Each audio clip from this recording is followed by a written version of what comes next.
If you like this video, please subscribe. Thank you.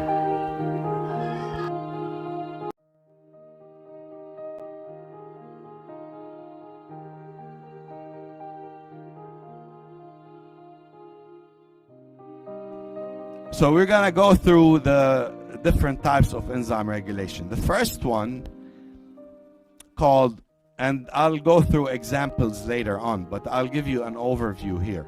First one is called proteolytic cleavage to activate. That means an enzyme is produced as a zymogen, called zymogen. It's produced in an inactive form. The way you activate it is you truncate or clip off a short segment from the amino terminus of that zymogen to convert it into the active enzyme. In fact, most of our proteases in the small intestine are released that way as zymogens. Inactive.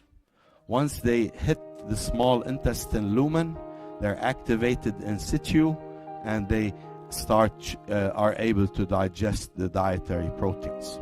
Okay, very important. We'll give you an example in a little bit.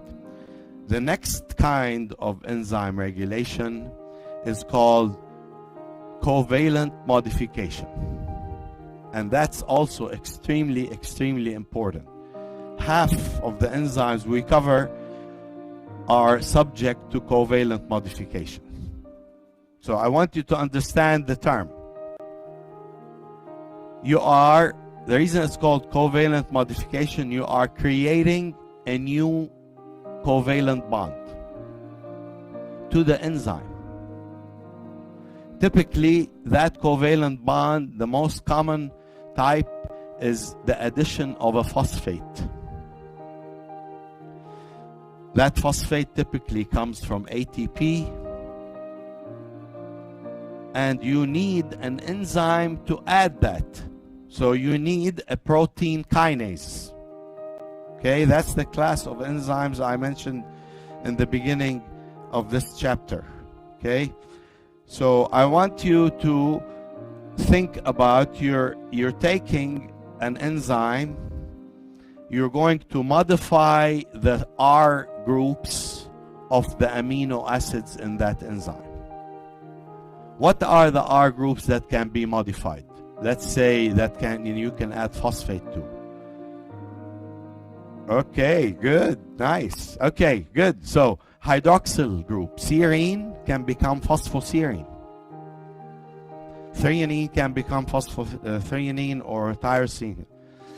The outcome of that typically can be either to activate an enzyme, or depending on the identity of the enzyme, it can inhibit certain enzymes. So covalent modification is an extremely important regulatory mechanism. And the most common one is phosphorylation. There are other forms of covalent modification. That means you add a different group. But phosphorylation is the one of the most important ones. Now, the reverse is true. If an enzyme is in the phosphostate, phosphoserine, and you remove that phosphate, you are breaking a covalent bond. So that's still called covalent modification. Okay? So either way, it's called covalent, whether you're adding a phosphate or removing a phosphate. Okay, third one is pretty easy. Sequestration. Some enzymes maybe exist as a single subunit or multiple enzyme molecules forming a polymer. In some cases, when you form the polymer, the enzyme becomes inactive. So that is called sequestration.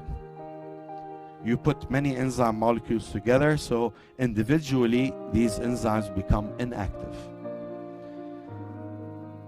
The fourth type here, allosteric regulation, is absolutely very important. Allosteric regulation is where a small molecule, typically again organic molecule, that is distinct, different from the substrate for that enzyme, binds to the enzyme at a site distinct from the binding site, the substrate binding site. It's called other site. And that's the term, what the term allosteric stands for. A small molecule binding to another site on the enzyme besides the enzyme active site, and changing the activity of that enzyme, either positively or negatively, activating or inhibiting. And that's again a very important regulatory mechanism. So I really want you to compartmentalize each of these ways. Don't mix them up. There's no one. Is covalent modifications is one way, allosteric is another way. Don't mix them up. You want to make sure you know what they mean. So we'll cover some of that, some examples also with allosteric regulation. Now the last two are kind of related. The last two, I'll start with the first one, and that's called, again, pay attention to the term, induction or upregulation.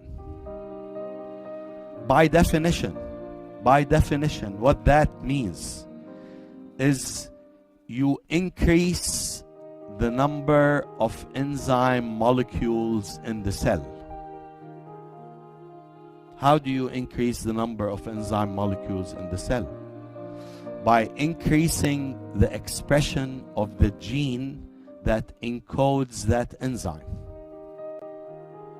That's the only way, that's the only thing that induction and upregulation means. So, for example, let's say the liver under specific conditions has 2 molecules of an enzyme called glucokinase. Under another condition, the liver upregulates the gene for glucokinase and makes 5 copies instead of 2 copies of that enzyme. So each cell will have 5 instead of 2. That's what you call upregulation or induction. When you do that, you're not necessarily activating the enzyme, but you're providing the cell with more enzyme. That means there's increase in overall enzyme activity. Okay? So this is very important. Now down here, this is called repression, which is the reverse. That means under certain circumstances, the cells may decide to downregulate the expression of a specific enzyme. We don't need that enzyme, so the cell doesn't produce that enzyme, okay, or reduces the amount of that enzyme. That's specifically called repression or downregulation. Okay? These last two I want you to pay attention to are the slowest of all enzyme regulatory mechanisms. The reason they are slower, because obviously they involve multiple steps. You have gene expression. That means you have to transcribe the gene. Then the transcribed gene is going to be translated. The messenger RNA is going to be translated into protein. The protein is going to be synthesized in the ER and it's going to be modified. So all of those steps take more time. So these last two usually are the slowest, meaning they can take several hours, in some cases days. If you like this video, please subscribe. Thank you.